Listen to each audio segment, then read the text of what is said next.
Hello everyone, and welcome back to the row along. This is row 3, which is also the center point or the halfway point in this sew along.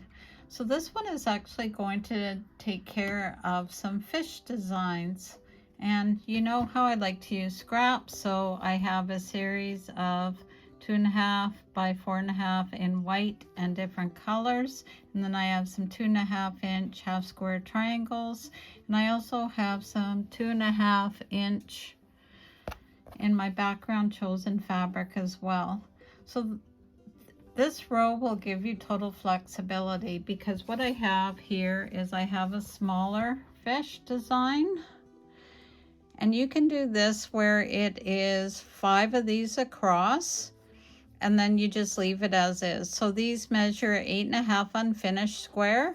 If you want to marry it up with the next block, the larger size that I'm going to be introducing you to, then you can add a 2.5 inch border going all the way on all 4 sides, which is what I will plan on doing.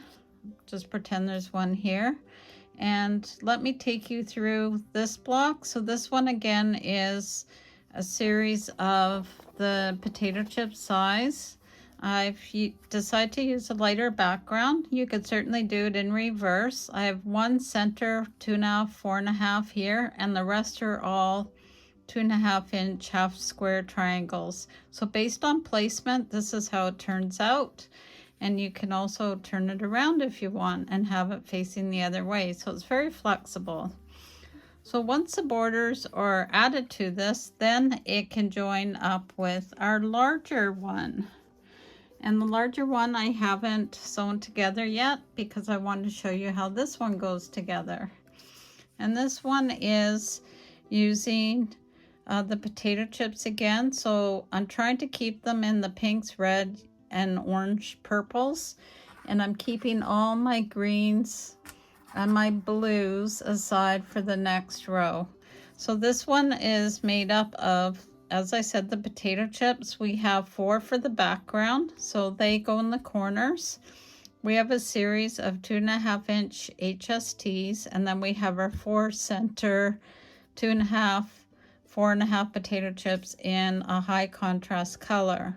So instructions for this are available if you want them. I will lay out the fabric requirements in the video description.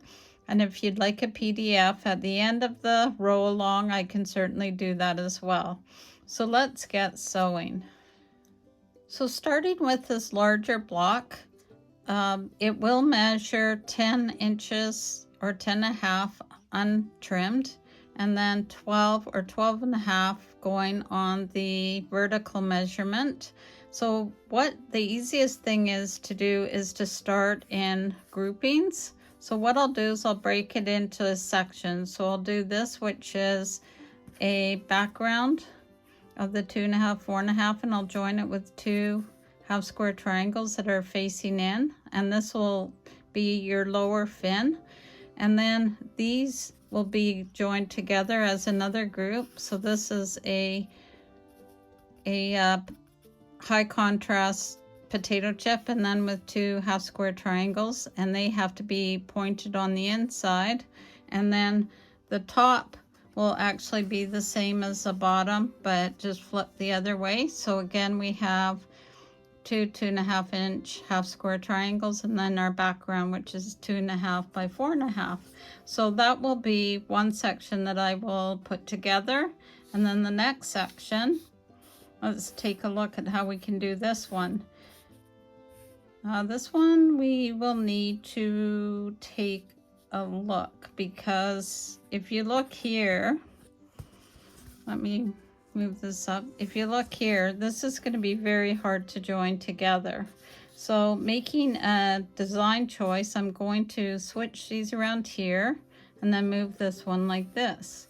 And then what you will end up with is you will end up with an outer column here, which is your background, which is your 2.5, 4.5, 2 half square triangles, and another background. So that will be sewn together.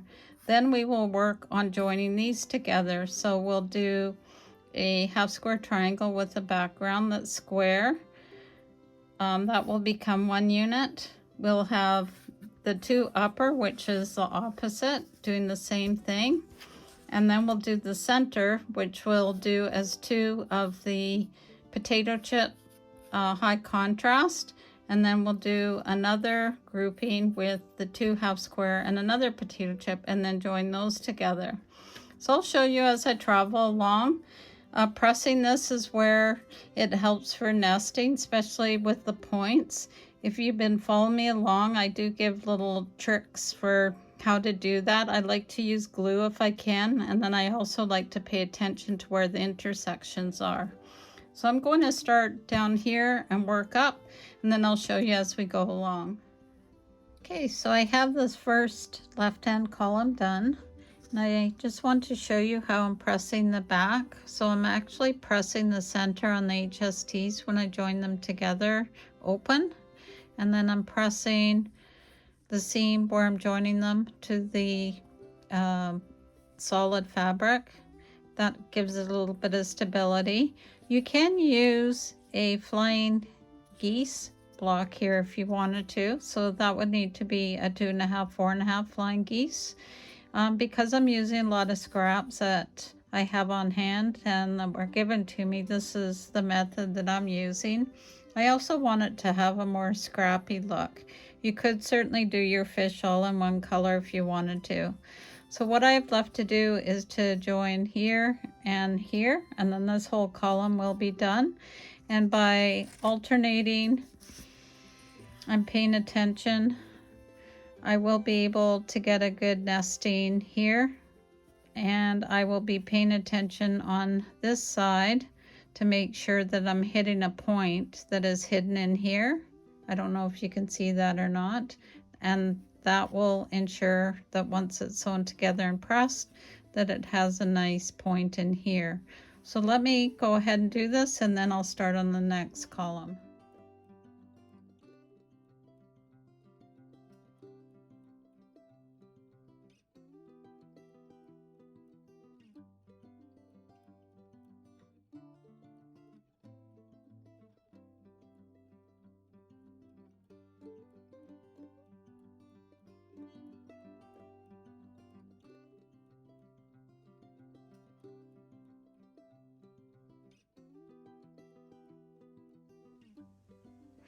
Okay, so I have my 4 fish made. And I think this is how I'm going to place them. So what I have decided to do is make one larger fish, which is this guy here.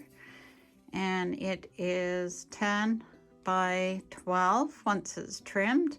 And the smaller ones will be 8. So in order to fill this space and to balance with the other 2 rows, I'm going to fill this area here with a 4-inch by 8-inch strip, the same up here and the same here, and then I'm going to do a 2.5 strip in between each block.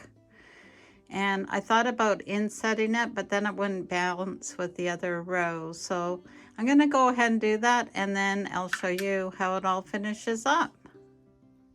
So taking the first block, which is on the far left hand side, to fill this gap here, it needs to be 8.5 by 4.5. So keeping with the scrappy way, we can either fill it up with 2.5, 4.5 pieces to make the block, or you could switch it out and use 2 4.5-inch blocks or a mixture of both. Or you could switch it out again and fill it with one larger block, which is 4.5 by 8.5. I'm going to use a mixture because that's the fabric that I have now. And then once that's done, then I will add a 2.5-inch strip along the side. If I have enough of the strips like this, I may end up doing it that way. I'll see how I work out, and I'll let you see the result.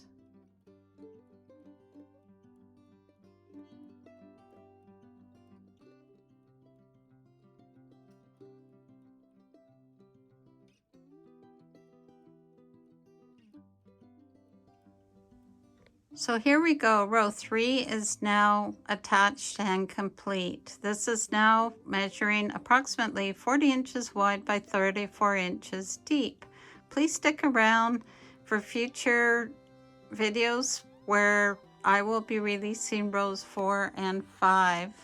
So until next time, sew safely and sew with Debee. Take care and have a great day, everyone. Bye for now.